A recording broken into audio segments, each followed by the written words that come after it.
Hold up. Wait.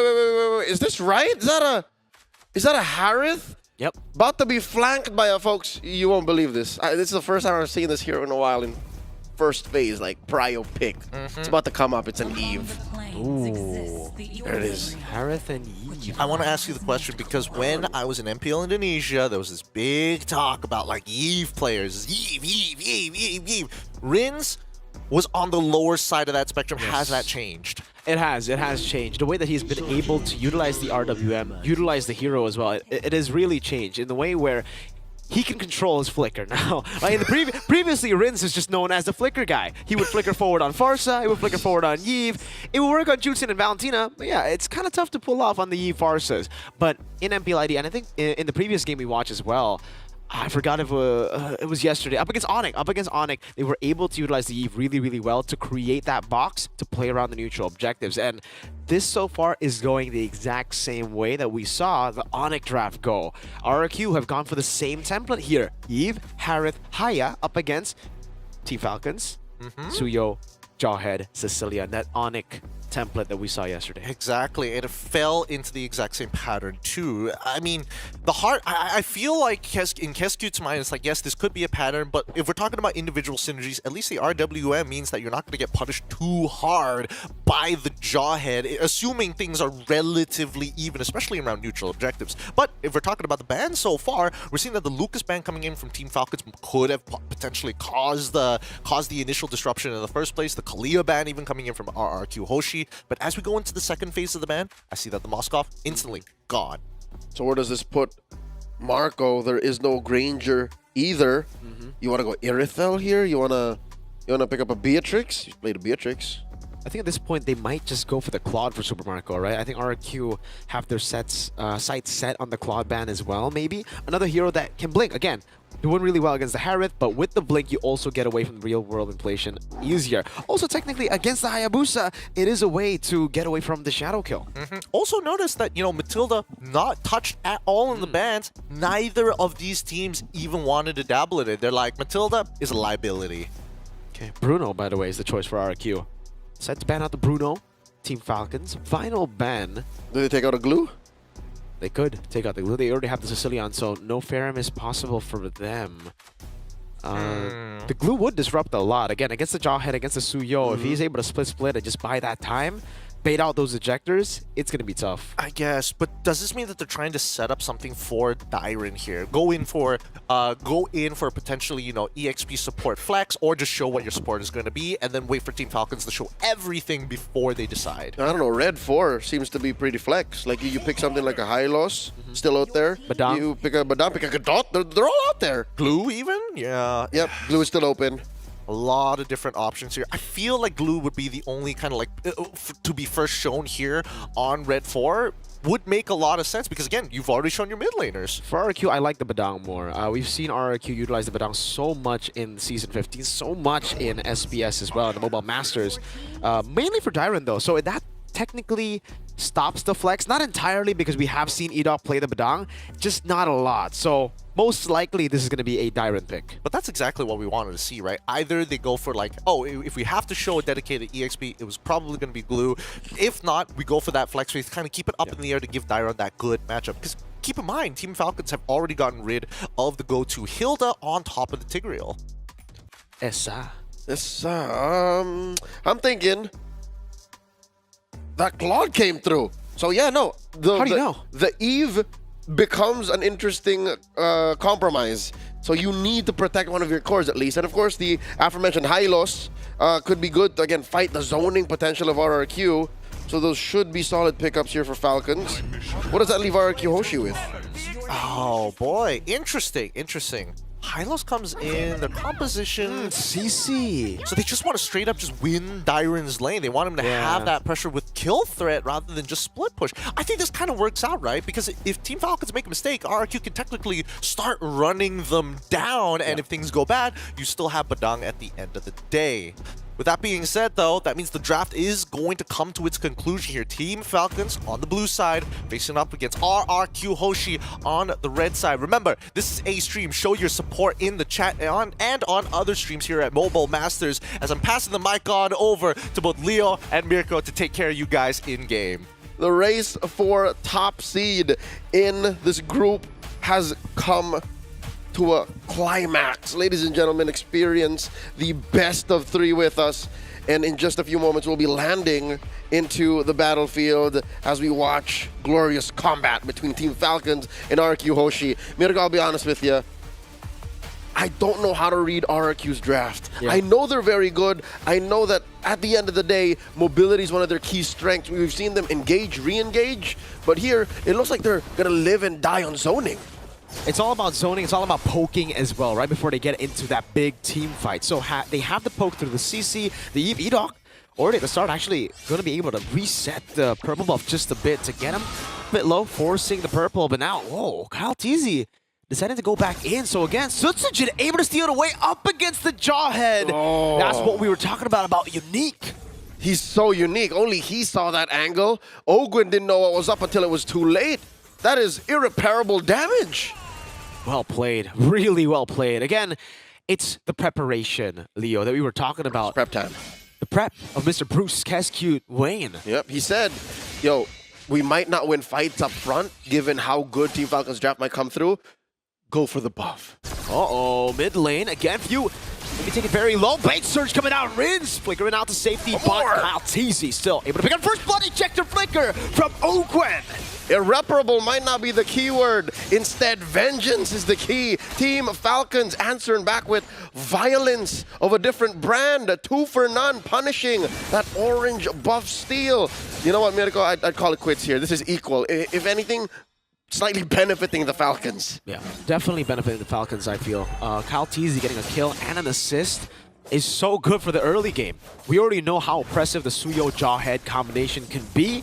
Add in a kill onto it, and the early mishap of that orange buff being stolen kind of goes away. You can forget about it. Forget about it. Yeah, the thing is, at least Kyle Teasy did not commit to it. It was literally just Ogwin saying, dude, it's gone, go look for something else. Now, Falcons collapse onto the turtle and they're blitzing. All right, oh, the pin down coming down as well. Timer's the one who steals it away with the curtain call. Kyle Teasy locked down RWM, trying to go for the chase. Sutsujin doing the same. Now Quad Shadow back. Now Few caught in the bad spot. Should be taken down. Shadow kill, and Rins takes him out. Team Falcons did not respect RRQ Hoshi's prowess in the paint. Like literally, when it gets down to it, you get pinned up against that wall. Edok found the perfect crack, and Rins kept y'all in it. I think they respected it too much, Leo. They tried to blitz it faster than RRQ's rotation over because they knew they could not take a fight early on without, the purple buff. Again, they knew Sutsujin was on purple. They respected it. They tried to blitz it. And they got punished for that. It was literally just a second more of freedom, and Team Falcons would have gotten away with highway robbery, but instead, it's back to deadlock. Again, a turtle for RRQ Hoshi, a kill on the backswing, and that kill was I'd say, significant. It was Few. Now the crack on Ogwin. Ejector only landing towards Edok. It's going to be a kill over. Shadow kill with the real world manipulation. Blade Surge forward. Kyle Teasy looking for the kill over to Rins. Gets cut out of the way. Toy's going to walk up as well. Has the flicker. Decides not to use it. It is a 1-for-1. Both roamers. So that's a trade that Falcons were looking to get, again, for free. And now, Super Marco in trouble. He got Sutsujin on him. Whoa, takes the kill without the shadow kill. Shurikens, quad shadow, basic attack. Super Marco got read out. There was nothing Ogwin could do. This is an offensive-minded Jawhead. What was he going to do? Hope for a flicker? Was ejector? Was he going to try to do that? That would be a waste of resources. There you have it. A wave pushed in, shoved in, denied away from Marco as Few soaks it in. A whole level lead in the gold lane, Leo. Super Marco has a lot of recovering to do. Again, he's playing with a tier A hero at best against Toy's in-demand Harith. Now that the second turtle is up, I think Falcons have to make the call here. Like, they have to accept the fact that we can't contest this. Edok might catch us again. There is an ult on all sides. Glorious pathway by Flap.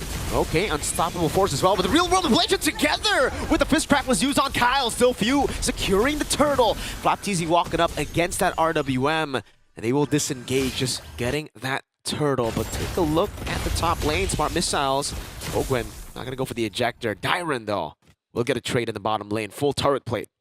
Falcons threading a Full turret. needle. Get the full turret. Yeah, but down bottom, look at that push. Clean.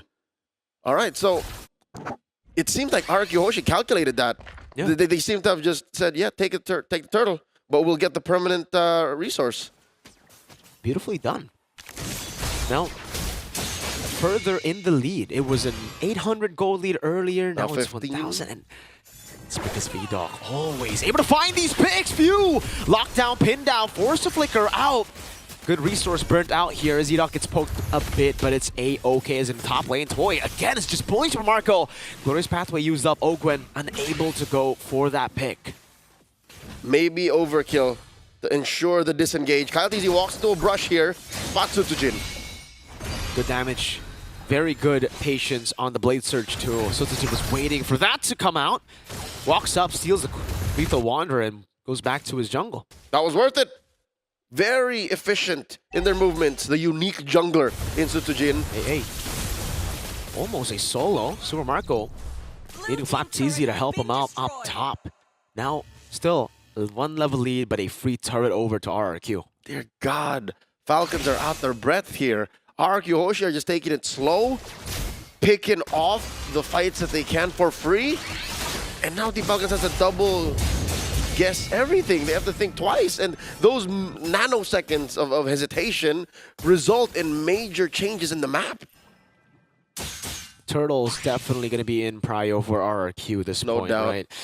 Quad's too far behind. Few as well. They need to wait for mid-game at this point. Yep, it's all Kingdom right now. Dyron alone is controlling a quarter of the map here.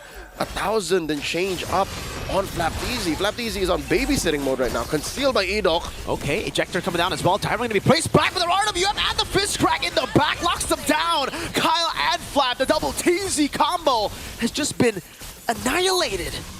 And oh, so surgically so. It's amazing how right in your face, there's nothing you can do against RRQ Hoshi. Edok stood there with the conceal. Oh no! Ritz. The ejector! Caught. Owen takes the kill. Mid lane turret still going to be the fail focus. Marco with the BMI able to escape, but RRQ still comfortably only sacrificing Rins. Gets a turret and shoves the wave up top.